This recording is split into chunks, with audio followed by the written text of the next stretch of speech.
Before we dive into the story, tell us where you're watching from in the comments below. If you enjoy this video, don't forget to hit like and subscribe for more heart-touching tales. Wishing you a beautiful day now. Sit back and enjoy the story. Savannah Hill had learned to breathe quietly around Jackson Reed. In the 11 months she'd worked as his executive assistant, she'd mastered the art of invisibility.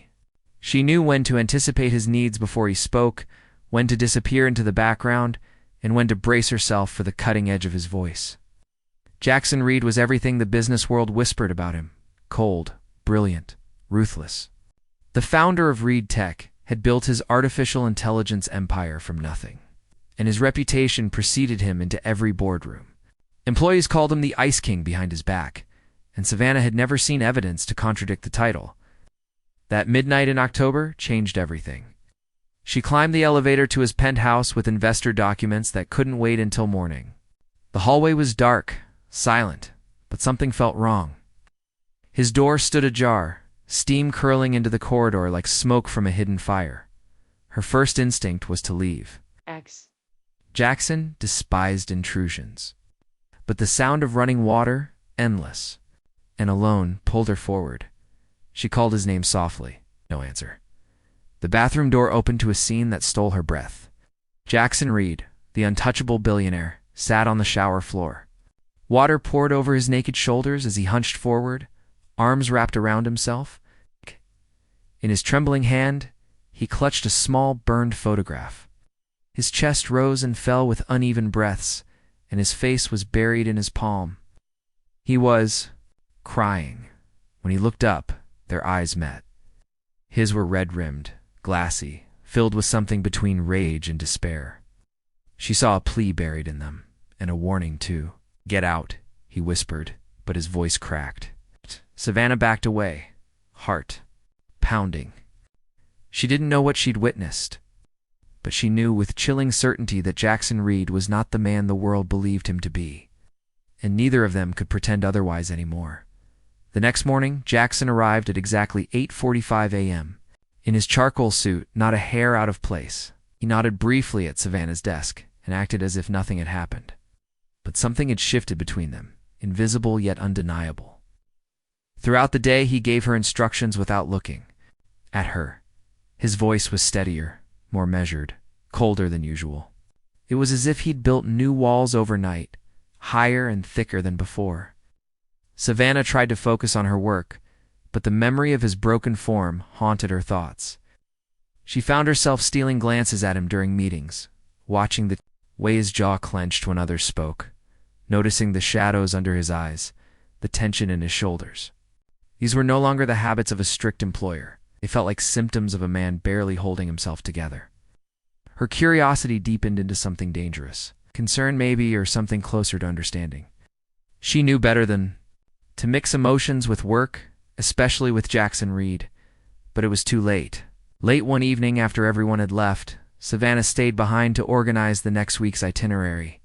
The office was quiet, lit only by city lights and her desk lamp. She heard footsteps and looked up, startled. Jackson stood by the window, looking out at the skyline. He said nothing, and neither did she. But in that moment, with only silence between them, Savannah realized something undeniable. Jackson Reed was not made of stone. He was made of pain, and she had seen the part of him he never meant to show anyone. The days that followed were strange. Jackson no longer barked orders with the same edge. His words were shorter, quieter, almost hesitant. He still avoided eye contact, but when their eyes did meet, there was something searching and uncertain there. It felt deeper than shame. It felt like fear. He watched her the way someone watches a fire they cannot control, both drawn in and terrified of getting burned. One afternoon, during a product pitch with the design team, Savannah noticed Jackson walk in and stand silently in the back. He didn't speak or focus on the presentation. His eyes were on her. After the meeting, as people trickled out, he approached slowly. She braced herself for a reprimand, but instead he said, "You handled that better than I would have." The absence of his usual sharp tone told her it was genuine. That moment lingered with her all day. Then came the night everything tilted. Savannah stayed late finalizing logistics for a major investor trip. Around 10, she decided to bring Jackson coffee as he worked in the upper-level lounge. She found him standing alone, sleeves rolled up, tie loosened, staring out into the night. "I thought you might need this," she said, holding the cup toward him. Their fingers brushed as he took it. His skin was warm, hers trembled. "Thank you," he said quietly. She turned to leave, but his voice stopped her. "Do you believe people can change?" She froze, hand hovering over the door handle. Slowly, she turned back. "I think we all want to, but wanting isn't always enough." He nodded, as if the answer confirmed something for him. The next few weeks blurred into a strange rhythm. Began spending more time together after hours, sometimes working late, sometimes talking about things that had nothing to do with work. Jackson started asking questions about her childhood, her favorite books, what kind of music she listened to on rainy days. When he shared that he used to play piano before college, badly he admitted, with a rare crooked smile, she realized this. It wasn't strategy, it was connection. One evening, as she was about to leave, Jackson called her back. His voice was barely above a whisper. "I saw you that night." Her pulse quickened. "I know. You shouldn't have had to see that. It wasn't fair." Savannah stepped closer. "Maybe not, but I did, and I'm still here." He stared at her like he was trying to figure out why, but she didn't offer an explanation. She didn't have one that made sense. Another day, she walked into his office to find him staring at something on his desk. As she approached, she saw it. The same small, damaged photograph from the shower. He caught her glance and quickly flipped it over. "I never asked," she said. "Carefully, but the person in that photo, they mattered, didn't you?" His shoulders tensed. He didn't answer with words, but she saw it in his eyes.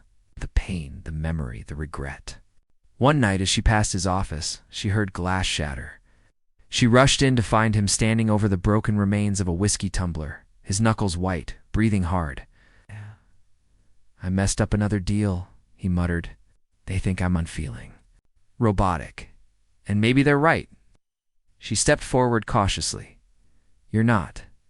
You just don't show things the way others do." His eyes met hers, full of storm. "But you saw, didn't you? That night you saw who I really am?" Savannah nodded slowly. "I did, and..." His voice cracked. She swallowed the lump in her throat, and I didn't run. Sat down heavily, the tension draining from him. For the first time, she sat beside him, close enough that their shoulders touched. They said nothing for several minutes. Then he whispered, "Sometimes I forget what it feels like to be seen. Maybe you just needed someone who wasn't afraid to look." After that night, something shifted. Their interactions grew more natural. Jackson started bringing her coffee instead, began checking in, not because he needed something, but because he wanted to. She noticed the way he lingered at her desk. A moment too long? The way his hand brushed hers as they passed. The way his voice softened whenever he said her name. But their connection didn't go unnoticed. Whispers circulated. Colleagues exchanged glances. A junior executive even joked that Savannah must be the new Mrs. Reed. Jackson shut it down with a single glance. But the damage was done. One afternoon, as they rode the elevator together, he broke the silence. "This is dangerous, you know." She looked at him, surprised. "Us. Whatever this is becoming. It can't go where it's going." Savannah's heart clenched. Then why let it start? He exhaled slowly. "Because I couldn't stop it." Their closeness continued to grow in the spaces between protocol and restraint. A quiet dinner in the office kitchen, a shared cab ride home after a long presentation, a conversation in his private library about old vinyl records and the meaning of legacy. Each moment stitched them closer, but Savannah knew they were balancing. On a blade. One night, after a grueling investor pitch, they ended up alone on the building's rooftop terrace. The city glowed below, endless and distant. Jackson leaned on the railing, silent. Savannah stood beside him. "Sometimes I think I'm just pretending to be someone people can trust," he said. She turned toward him. "You don't have to pretend with me." His jaw clenched. "That's what scares me." Savannah hesitated, then reached for his hand. He didn't pull. Away. In that quiet, trembling moment, the air between them, thick with things unspoken, she finally understood. The photograph, she said softly.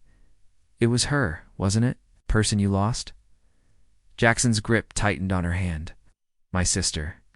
Emma. She died in a car accident 3 years ago. I was supposed to be driving that night, but I stayed late at the office instead. She went alone. His voice broke.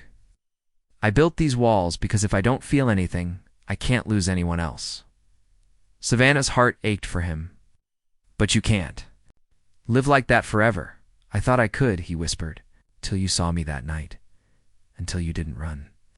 He turned to face her fully, his eyes vulnerable in the moonlight. I'm terrified of this, Savannah. Of us. Of what it means. She stepped closer, her free hand touching his cheek. Then we'll be terrified together.